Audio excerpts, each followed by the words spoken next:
Welcome back to the Deal Vault podcast. If you're a real estate investor looking to scale, secure funding, and learn from real deals, you're in the right place. I'm Greg, and together with Nate and Sarah, we'll sit down each week and break down market trends, funding strategies, real deal stories from our investors. Now, if you're ready to unlock knowledge, relationships, and capital you need, let's open the vault. This week is why the heck should anybody listen to us? Well, I do have to say that Graham, our middle kiddo this morning, when I said we're doing a podcast today, immediately thought we have 1 million followers. You know, he's kind of that like YouTube sensationalist, just like, if I have a YouTube, then I'm famous. And so it's because we're famous, clearly, already. And now we're just doing a So podcast. outside of us being already wildly successful podcasters, as defined by our 10-year-old, why else would anybody even care to listen to us? I think it's a really good question to lead the podcast with. So, Nate, tell us why anybody should listen to you about anything at all. I think because investors are normal people. And so, I mean, we all live here in Missouri and we're pretty normal. We just happen to do loans every day. And so like a little bit about me, you guys know this, but for everybody else, I'm married, have 2 kids, and started out in many different professional roles, spanning recruiting for the Army to medical device sales. And in 2022, after we'd met through church, came on with loan bids to start doing loans. And so Yeah, like let's go. immediately after we met you, I was like, Greg, what can we do to hire this guy? Like, I don't know what he does. You guys slow played it though. I mean, he did. But behind the scenes, he's like, oh yeah, we're gonna get him. Like Every week I was coming to small group, talking about how stressful my medical device sales job was, driving 30,000 miles a year, all over Southwest Missouri. And it was exciting. It's cool being in the operating room and stuff, and getting to see total knee replacements, total hip replacements. If you can ever avoid that, you certainly should. Yeah, your word on that. And I mean, I loved that part of the job, but it was super high stress. And so Greg timed it just right for when I was hitting a year with this team down here on the medical device side. And I was like, I don't know how much longer I can do the medical device stuff. And he just invited me to come in and chat. And I had no previous real estate experience. My wife, Hannah, did all of our mortgages for our other houses. She was like, It's like a landlord, basically. Yeah, she worked as a property manager for a guy who had about 60 properties. And so like she's well aware of, how to interact with tenants and, deal with that business side of things. I don't do our taxes. I didn't do our loans. Like she handled all of that stuff. And so I was just like, here's my info. So we obviously bring you in. Yeah. Expert. So yeah, let's bring the guy in who doesn't do his own taxes or his own VA home loans on the document side at all. Solid. Well, it's worked out pretty good, which is really fun. We'll, I think get into a lot of that. What makes being successful in the real estate industry in general. Loans are part of that. I think a lot of that comes in. We'll be able to tease that out of our conversations. I think we can kind of answer that same question of like, why the heck should somebody listen to us? Our stories are intertwined. We're married, for those that don't know. And the path here kind of is intertwined. But Sarah, if you want to kind of give your side of the story, and I'll give my side. The reason why we're always like looking for people that may not be the typical like fit for the loan industry or this role is because, in all honesty, like we were those people, and we kind of stumbled our way into where we are now, which is awesome. But like on the surface, like I was a stay-at-home mom. We were a military family. Like we started investing in real estate as a means to get out of some of the other kind of medical world stuff that Greg didn't want to be involved in anymore. So I think for us, like I always find it funny of like looking at our team members now and being like, where did everybody come from?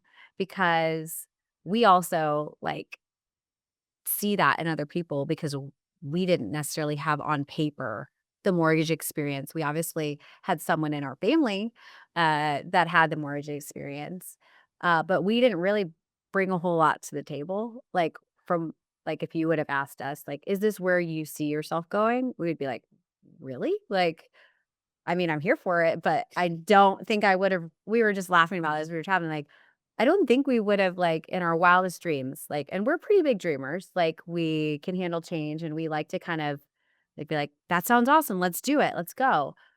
Like, adventurous in that sense. But I don't think we would have ever pictured that, like, this is where we would be today, which is really cool. Well, I mean, it's hard to dream about something you don't even know exists. I mean, That's that's true. what it was for me is like I found that growing a sales organization, it's just sales, which to me is just helping people w- solve a problem that they may not have an expertise in. That's what sales is to me. That scratched that itch of like, what is it that I want to do? But I just didn't even know that that existed. So it was really hard to dream about a thing that doesn't even exist in your consciousness. And then it kind of opportunity crossed your path, and here we are a few years later. Yeah, I think the thing, like, if I were to try to answer the question of like, why the heck would a real estate investor listen to at least to my perspective on something, which maybe you shouldn't, but right, fair enough. But if you were interested, like, here's why. Um, I got into the lending industry, uh, really because for the reasons that I got into real estate, and those reasons I think are ubiquitous for almost all real estate investors is how do I get out of this 9 to 5? You may like your 9 to 5 and want to stay in it, but how do I get out of the I have to be in this? Um, that was the resounding um, gong that was being banged, that really resonated with me is like, hey, I don't love nursing. I was, nurse, that's what I was doing full time. It's a great career. Frankly, I'm really thankful that that's the path that I chose. Got to do that in the military. It was great. What a great life experience. It was really good for us. Super good. A lot of life experiences that I now get to employ here. But at the end of the day, I saw real estate as that escape hatch. That I wanted to start investigating, and we started that personally. Yeah. And then this lone world kind of crossed our path. It's like, oh, that also can we can find some fulfillment in that. For me, it was that sales that I described earlier. It's just helping people solve problems that, frankly, I didn't even like. I could have used me Mhm. when we were getting into this, and Yeah. I just envision my clients, which I don't carry clients personal anymore, but our clients in general are me. Um, but years ago, is like I can provide that value to somebody that is that real estate investor that's hustling to try to find a deal, managing their contractors, dealing with that foundation thing that came up that is taking all of their attention. Man, wouldn't it be nice if you just had somebody that would just handle all this stuff for you? For sure. And is trustworthy and has a little bit of knowledge in this space. So that's kind of how I got into this. Yeah. And it struck a chord, and I love it. And I love real estate. We still invest, and we'll continue to do so. But I really like helping real estate investors from this side of the table because I think it provides a really good global viewpoint Mm. of a transaction from the lending side because you're really mitigating or at least underwriting the risk globally. If anybody's got the risk, it's the real estate investor For sure. and the lender, For right? And we're sure. not the lender necessarily, but we have that viewpoint. So Yeah. that's why I love this. I think another thing that, like, just with you talking about that too, of just like the awareness or lack of awareness, right? Like, even when we were real estate investors, like, we were getting conventional loans. Like, we had no idea and awareness that private lending even existed until we kind of started down this path of where we are today with Loan Biz, which is providing financing. And so it really is this like deep desire to just educate investors that it exists and whether they are wanting to get out of their W 2 and like build a massive portfolio, or they are a W 2 person that like just doesn't have the connections or honestly even more the time and bandwidth to keep track of what is private lending, what type of products are available, and then like is the process the same or different? I mean, we've got entity structures, we've got all these things that it's like I think out of the need, just like also wanting to just educate and like bring more awareness. And I think there's so many people, even in the mortgage world, that are still like, what is that thing over there? Like I hear about it, but I just think making it more aware and accessible, and we've seen the industry change a lot as we've been doing this, right? It's not the same that it was in 2018, which is awesome, but it still has so much more it could grow. And so I think it's really, at least for me, like personally, is like seeing the lack of awareness and the purpose it serves to help people get there faster and maybe easier than if they were to go to the traditional mortgage pathways, and just making sure that we are educating them along the way, right? Like that's really, I think, what makes us so good at what we do is that's a key component of just like, let me tell you why this is better and let me Just tell you. having fun talking about opportunity. Like, and I think again, like being in that place where you're like, number one, I didn't even know this existed for us personally, but like seeing so many of our investors over the last few years just like grow their portfolio, build relationships with us, like we've educated them, they've educated us, right? Like that's really cool. And I'm actually just even more excited to see like what the next 10 years looks like as this loan product reaches more investors, 2036 will not look the 20. same as 2026. No. We can bank on that. Okay. So, Not much I know, but that's probably a pretty good assessment. So, yeah, I mean, I don't know, like, what do I mean, do you feel like similar, Nate, like with connecting as you've gotten to know? Because obviously you didn't have awareness of this, you had sales experience, but maybe not awareness of what you were selling. Like, it feels like an easy sell to a certain extent, right? I mean, yeah, In the sense, we say lending partner all the yeah, time. I think that's the thing that I like the most about talking to investors every day is that education piece. So like the more loan scenarios I've gotten to see over the past 4 years, the more loans that we've closed, hard conversations about like what do we do next? How do we pivot this, tough scenario that we weren't expecting that just pops up after an appraisal or comes up in underwriting.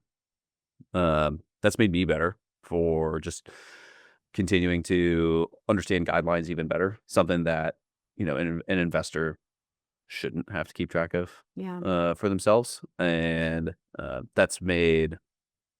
like that's made every year kind of more fun than the last. Because every time I talk to somebody, it's just an opportunity to educate. yeah, So, that's the part that I still find to be really fun is I just have a blast just talking about deals. yeah, And so that's Greg said that he gave up his pipeline. That's something that he doesn't get to necessarily, uh, talk to investors every day, anymore. And that's the part that I am gonna try to hold on to as long as I possibly can. He did it out of necessity, not because he wanted to. right. Yeah. I mean, that's the fun part is like the problem solving and bringing that layer of expertise that, I mean, I guess somebody could go get on their own if you want to do this full time. But there's so much more to real estate. And that's why it's like the sell, it's not even a sell. It's just presenting options and helping somebody navigate mhm, this really important piece of real estate, and bringing a perspective into the real estate transaction that may be even beyond the financing side. Hey, like I've seen deals like this a lot of times in this area. We're not even there physically, but like Birmingham, Alabama, you've done a couple deals down there, right? Like, hey, like this street, did you like I had one not that long ago here and this thing came up. Like, let's keep an eye on that. Had a That's a cool thing that we can provide Yeah. and like bring to the table. So like the selling piece isn't even really a part of it. I mean, it is, I guess, sales, but it's realistically just problem solving, and presenting solutions and helping people navigate real estate, which is again, that's something that I wish I had me, or I guess I wish I had Nate at this point, when we started. 'Cause like, man, what a good partnership that you have there, to get deals done and get where you want to go. For me, it was how do I get out of nursing, you know, punching the clock every day and having somebody standing over your shoulder, bop you on your head if you didn't chart this thing the right way. I just wanted out of that. Um, and having a partner to walk through that is a really good thing to have, Yeah. for sure. for sure. Which again goes to like a funny question because obviously we work with a lot of private lenders and we get the question all the time of like, well, why don't you want to just be a lender? And I think that is kind of our superpower, right? We want to protect the industry. We really value our lending partners, but like even kind of with being with one recently. We were just coming off of a trip, like spending with one of our lending partners, and they were just talking about like being married to capital providers, right? Like for them on the back end. And I think for us, like we want to be trusted, but we also like that we can be transparent and like we can tell people and while we're educating them the truth and be like, "Hey, this is the best product pricing wise, but their process is a little funky," you know? And we can have those real conversations. If we were to step into a place where we were just owned by one lending source, like then we would turn off all of the options that we have, and that is a part of the education, and that is a part of the benefit of, like, we stay up on the curve so you don't have to. Yeah. And so and again, what I'm not saying is that we don't wanna be a lender, and we don't wanna be a trusted partner because we do really value our lending partners, we want them to be successful. We just personally wouldn't choose to go that pathway and have been really transparent that we're not a direct lender because we do see the benefit of just okay, we can be real. Like we can be ourselves, talking to ourselves and just be like, here's the real deal. Like, here's what I've got in front of you. And like, we can kind of tell the backstories, you know? But if we were a direct lender, we may even not even know that like parts of our processes are not working, that parts of our pricing isn't the best. Like, lenders literally come to us for that intel, you know? Well, So it's a superpower in my mind. And yeah, there are benefits to lending your own money, for sure. And in some ways, yeah, you can make a lot more. But I just think we like that we can be that real person to just be like, "Hey," and help them along the way on both sides, right? We can help educate our lenders with where they're struggling, process changes by what we see with other people that are doing better, and we can help our borrowers navigate that versus figuring it out because they're just being told, "Yeah, this we're the best." Well, are you the best? Maybe you were, maybe not now, you know? So, yeah, I just think, that's important perspective that's just different, and I feel like it's valuable in a different way in our space, because I think a lot of people are doing what we do, and they're not lending their own money, but they mask it behind, "I'm a lender," yeah. and they're just not real about it, and I think just that in itself creates a different level of relationship. So, yeah. Well, I've thought about, what if I was a loan officer with a single lender? Like, what would that look like? And I think I'd be tempted to try to shove a lot more square pegs into round holes. And it's like it's nice when if you have the money, your team gets to be the one that uh, makes an exception, but you have to ask for the exception. Right. On our side, or you just pivot to, which program do you know is going to be a good fit for this where I don't have to ask for an exception.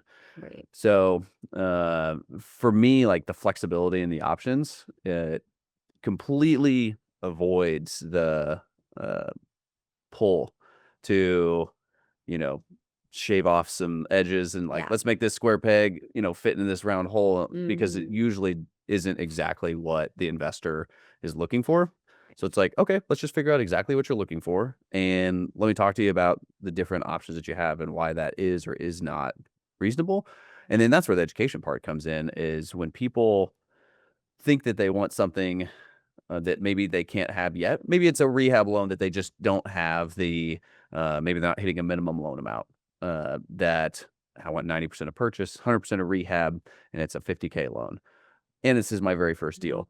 Okay, I can hit all of those things for you, but there's certain levers that have to be pulled, Yeah. and you might have to buy a more expensive property to get 90 and 100. Right. Or you just need a little bit more experience to buy Mhm. this particular property at a low purchase price and a rehab budget that exceeds your purchase price, a lopsided deal.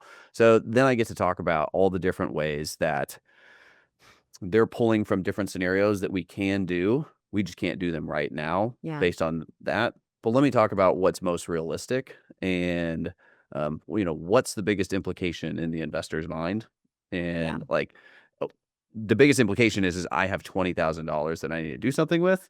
Okay, then let's talk about what you could potentially do with $20,000, and what's realistic. And then if that's ends up not being the scenario that they want, I say, hey, this is the scenario that you can engage in with financing right now. Yeah. Okay. Well, I don't want that right now. What point do I need to get to with my liquidity? Um, my recommendation is $35,000 or something like that. Yeah, And then they know what their next step is. for sure. So there's tons of conversations that we have every day where it's like, I can't wait to see you Yeah. in 6 to 12 Well, months. that's why I was like, I mean, you obviously work the loan level. We don't do that anymore. Like, I mean, even just like for real life examples, like, how have you seen maybe a borrower or two like change their business model or best practices because of the education? I don't know if there's anyone you can specific. I mean, obviously you don't need to No, call I me mean, by name, but like, it's funny that Greg brought up Birmingham because I can't do this for every city, just so everyone's aware. But I've done a lot of deals in Birmingham, and I had somebody recently email me out of the blue that was just, "Hey, so and so told me I should reach out to you," and they were looking at a 6-unit multifamily that 5 units were occupied, 1 unit was not, yeah, and they were like, "This 1 unit just needs a little bit of rehab." And then it's going to be worth, I think it was like $700,000 or $800,000 is what okay, their estimate was. yeah, And what they were using was a cap rate, sort of income approach to that value. And in our programs, all programs, commercial multifamily programs for 5 units or greater are still going to look at sales comps in the area. hmm, And so the nice thing for me was, I kinda laid out she was like, What do you think we should offer on it?" It's like, "That's a loaded question," um, but Thank you for trusting Let me. me create a scenario where you're gonna be wrong no matter what. Yeah, Carry on. I tried to back my way into yeah, a suggested offer price that I thought might work with the financing yeah, that she was looking Well, for. so financing is not dumb, Right. right? Like, they want your deal to be successful too, So and we can provide that perspective, right? Because if it fails, there's only one other set of folks that fail as well. It's the lending side, mhm. mhm, right? Like, so using your lender guy, to help is really, really useful. Yeah. So I mean, there's 3 limits on every loan. It's usually your initial advance, your total loan to cost, and the loan that you can get, uh, that's a percentage of your after repair value. And in this case, it was 70% of ARV, 90% loan to cost, which is really aggressive for commercial multifamily, Yeah, that's a rehab, and then 80% of purchase, 100% of rehab, where your initial advance is 80. So mhm, out of those 3 caps, you get the lower of the 3. right. And so I just backed my way into a value for her. But the way that I did it was, hey, I just closed a 48 unit for Mhm, an investor in Birmingham. This was a refinance. This 48 unit appraised at $3.9 million. That's $81,000 per unit. nice. And he did a great job. He bought it for 1.6, put $800,000 into it, and really ramped up mhm, the value. And also in 6 months, took it from 14 units occupied to 45. Yeah. yeah. So like he did an He did awesome job. they need to be friends. You need to connect them. Exactly. Like, she can grow up and be like him someday with her 100%. uh, And this investor who brought this deal to me. This was going to be their first, venture into yeah, the commercial multifamily side. They'd all done single families up to that.